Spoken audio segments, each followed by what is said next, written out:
Okay, I'll wait for those slides to load.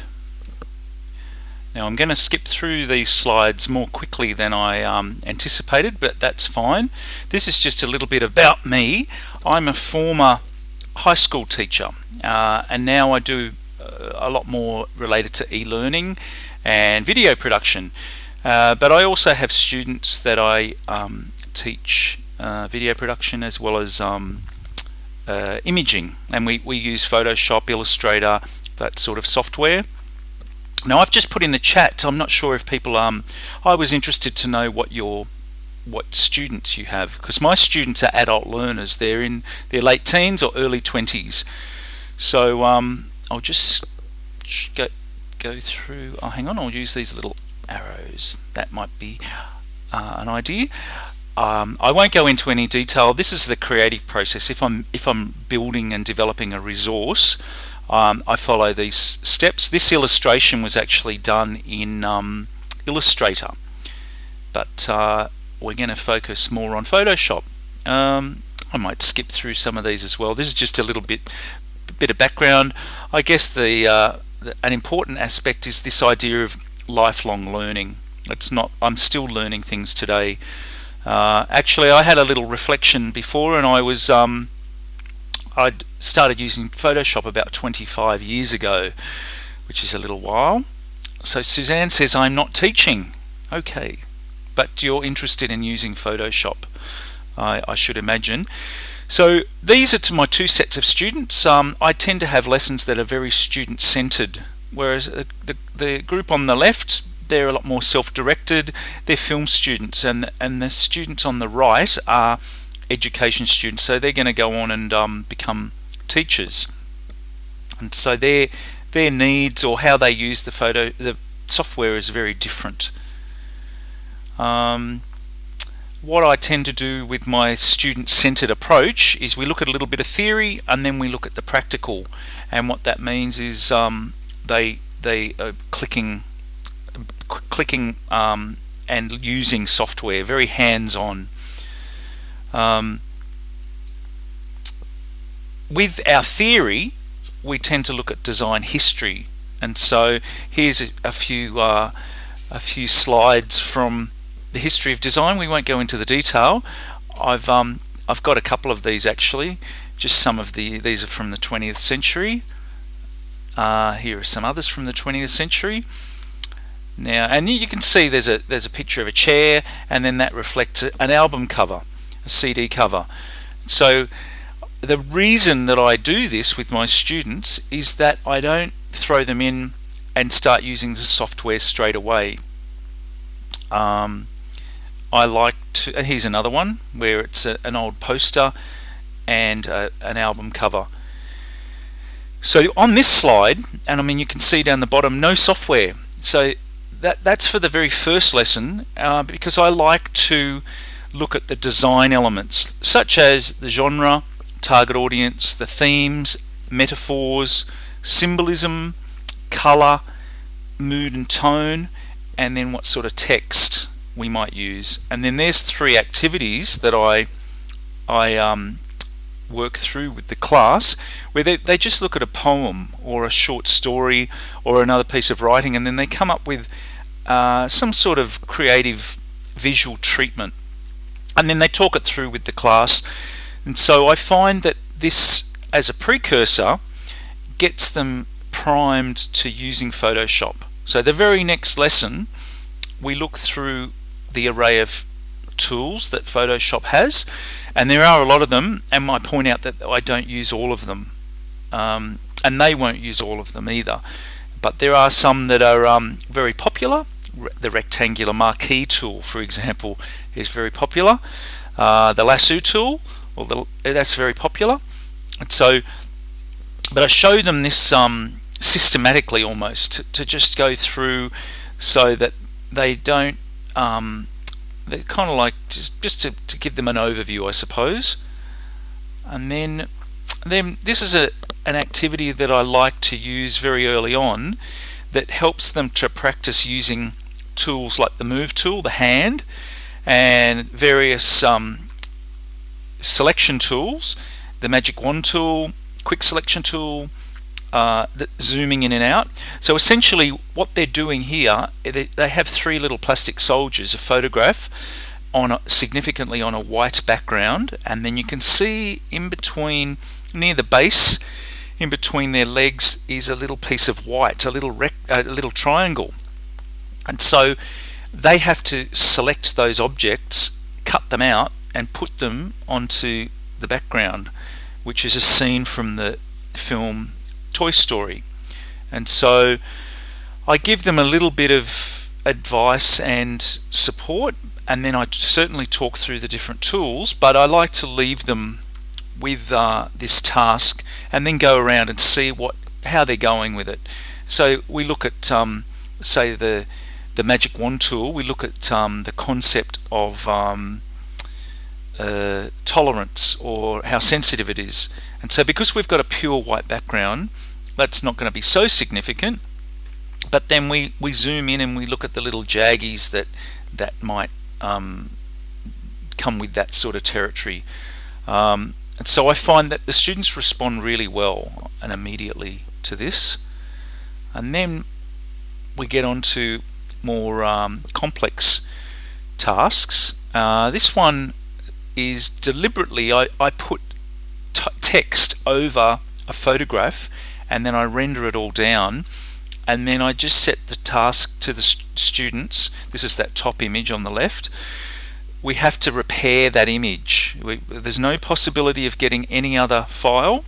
They must repair it, and so they go to the type that is on the background, and that's easy to fix with the magic wand tool or the magic eraser tool, the healing brush, the clone stamp tool. So we look through that, and then they also fix the line, but then they get to the leaf and then they realize that it's a little bit tricky, and so we kind of go through it both individually and as a class, and then we move up to the text that's on the person's face, and again we kind of see the limitations or the benefits of the different types of tools, the size of the brush, for example, and then that's extended with this photograph at the bottom, which it's a very nice picture of a beach, but it has all these kind of weird little scratches or something. We're not sure what they are, but they just have to use the pretty much the same tools to repair the image. So then the students respond really favorably to this one. This one we start with the supplied image, which is the one at the top, and then I show them the one at the bottom, and then their task is to recreate the one at the bottom. So I give them a little image of the blood, and they have to learn how to cut out just a little piece that you need, and then along the way we talk about the different tools that are best to achieve a certain result, such as how would you create bloodshot eyes, or how do you make the coloured part of the eye so dark and so neat as well. So we go back to some of the tools that they might have been using, such as the circular selection tool, marquee tool, but they really like this one, and it does take them a couple of hours to do a good job, and then every step of the way we talk through what's going on. So I'm gonna wrap up shortly. This bottle looks like a very mundane bottle, but it's a really good shape for demonstrating the pen tool, because it's got curves. It has curves, and it saves a lot of time with those straight areas. So that's what we use that for, and then we change the color of the bottle. You can probably tell already the gym boots, the sneakers, that's just a really great simple activity where we kind of look at how to change color. These are very ordinary looking textures, but when you put them in a layer and use blending effects and layer effects, they really do come alive. So I haven't got a resulting image to show you, There's a little quick activity about hue and levels. Yeah, I wanted to show you this one. This is Love and War. So these are student samples. So this is one of their assessment items where they use all the skills they've learnt for the past month. This is assuming they have a class, one class per week. So after about a month or maybe 6 weeks, they have enough skills to start to get a more of a sophisticated image. And so they just decide, do they want to explore the concept of love, like the one on the left, or the one the concept of war. And so you can see already there's layers, there's different effects, different stock imagery, uses of light. So it really draws together a lot of their skills that they've been learning. And then they do a few more techniques, but then the film poster is their major assessment. So in a lot of ways, this is why we start off with some of the foundations of design, because otherwise they just rush in and start clicking around and they get a bit stuck, we find. So and then this is an example of the same film that has 3 very different posters. So we analyze line and shape, color, those sort of elements. So I reckon I'm ready to almost conclude. This is some advice. I find that if you spend time practicing and becoming familiar and comfortable with specific tools before the lesson, that's a really good idea. That is, if you're teaching Photoshop or using Photoshop in your teaching. Also, I find it's really good to reflect and discuss which tools and techniques are best for particular tasks, because some of those selection tools, you can certainly get the job done, but some are more accurate than others, some are more time consuming than others. This third bullet point, Ross is asking a question. What age are the students? These students are late teens or early 20s. So they're and they're doing other stuff. They're not doing just design. They're doing filmmaking or even audio production. So they're using their Photoshop skills to create artwork for, say, a album cover or something like that. So Susan's asking, the use of colours with the bus and cloth is really interesting. Yeah, I guess that's kind of if we get a good example, we definitely show the rest of the class and give them ideas as to what's possible. I'll pass that feedback on, Ross. Impressive artwork. Yeah, bullet point number 3, I definitely, if you introduce the tools and techniques gradually and allow the students opportunity to practice and build their skills over time, I find that's a really good approach. Otherwise, they get a little bit frustrated and a little bit annoyed.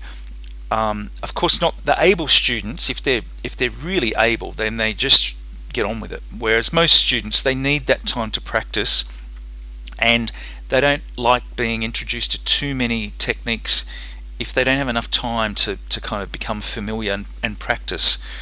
Also, I found that whenever possible, if you can use the students' own photographs, they really enjoy that.